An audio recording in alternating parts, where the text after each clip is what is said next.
tech. I met him 2 times, I think, maybe 3 times. The first time he invited me to the Interface conference in Hamburg.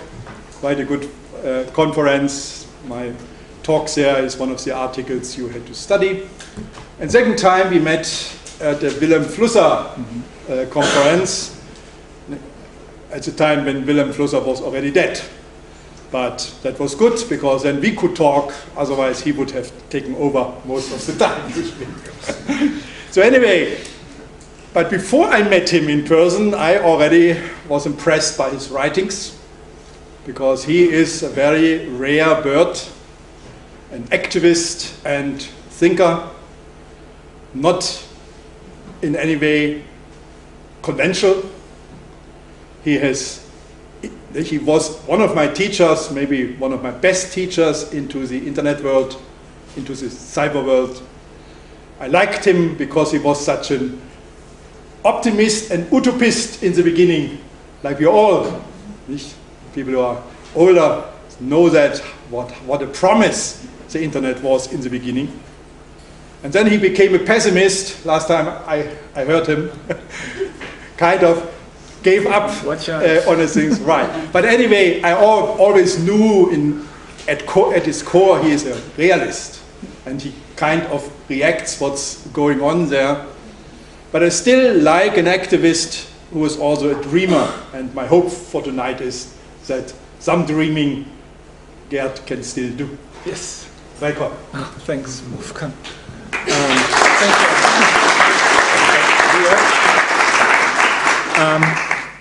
It's a great pleasure for me to be here, and thanks Wolfgang and Henrik for inviting me, bringing me over. It's my first time here, and I'm very happy to be part of this community. And we had some very intense classes over the last 2 days.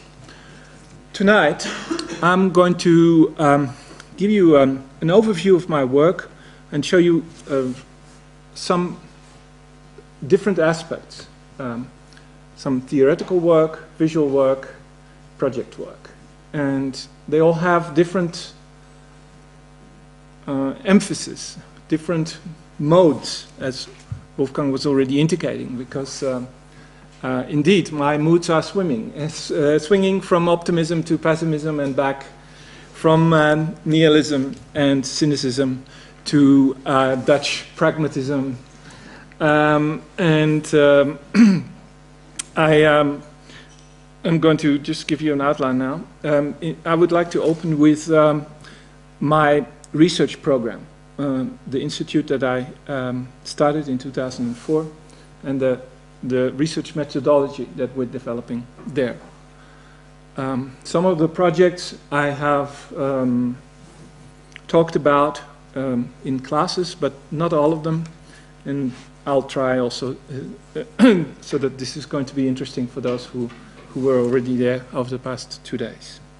Then I'm going to speak specifically about my own research that I've done over the last one and a half years, in particular in Berlin, when I was a fellow at the Wissenschaftskolleg, the Institute for Advanced Study, in 2005, 2006. I was in a very fortunate situation to be there for a 10-month period to work on my next book, which comes out in August, entitled Zero Comments, to be published by Routledge, New York. The core of this book is kind of a developing theory of blogging. So tonight I'm just going to talk a little bit about this theory of blogging, where we are in this rapidly developing world of blogs, web blogs. And I'm going to also specifically present you a summary of my own thesis, namely blogging, the nihilist impulse and the nihilist aspect of blogging.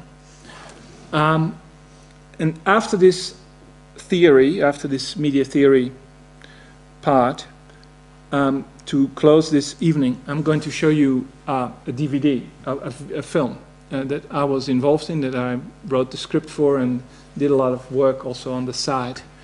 It's a collaboration with the Dutch designer Mieke Gerritsen and a few other Dutch theorists and critics.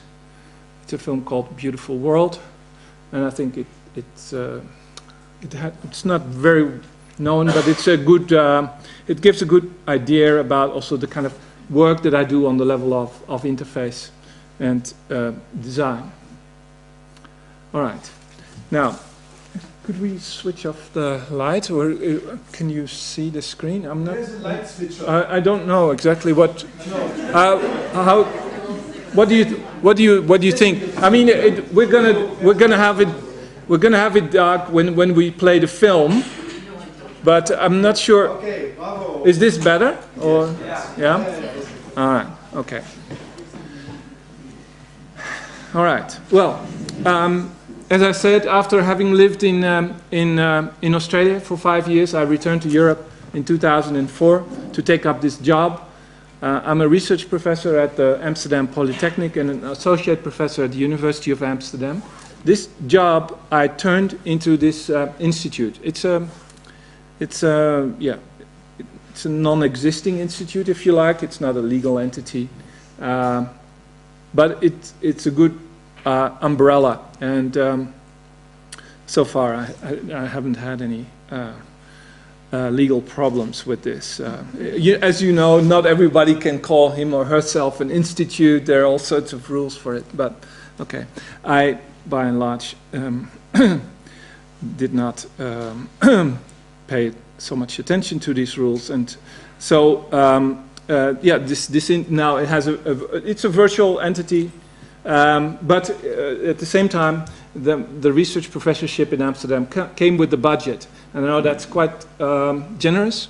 I'm one of the 300 research professors in the Netherlands that are assigned to design the knowledge, the research agenda for the higher education sector, for the vocational training, for the polytechnic sector that is now slowly merging with the universities. So, in every country it's a little bit different. Some countries they have already merged completely.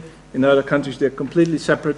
In Holland they're kind of merging at this stage, especially also through the Bologna process. The whole educational system has gone through this. So these polytechnics now just offer a BA, and you can then, with a little bit of tinkering, just go on to the university level and do a master's there. Okay, so I'm in a fortunate situation that I've got my own budget, not an awful lot of money, but I've got some staff. We're with 2 or 3 people, and we generate a lot of projects, and we also apply for additional money. Okay, I started the institute basically with kind of maybe strange thing, but to look back at the decade of web design. And to ask ourselves the question, the schools that I'm working in, they're chunking out an awful lot of people that will basically become web designers. And in a small country like the Netherlands, schools like mine are putting out anywhere between 8,000 and 10,000 professional web designers every year. That is an awful lot, I can tell you. So there's a lot of reasons to be concerned about. First of all, about the level of education they get. What do you teach? Aspirational web designers. Even a decade later, after web design basically came into being. But of course, also there's the very real question of job requirements. What skills do they need? The whole environment has again already changed. We're now in the Web 2.0 phase. That again requires new skills that needs to be taught. And also, of course, there's the major economic concern. Will these young people that we learn to dream, that we learn to make fantastic interface designs, will they get a job?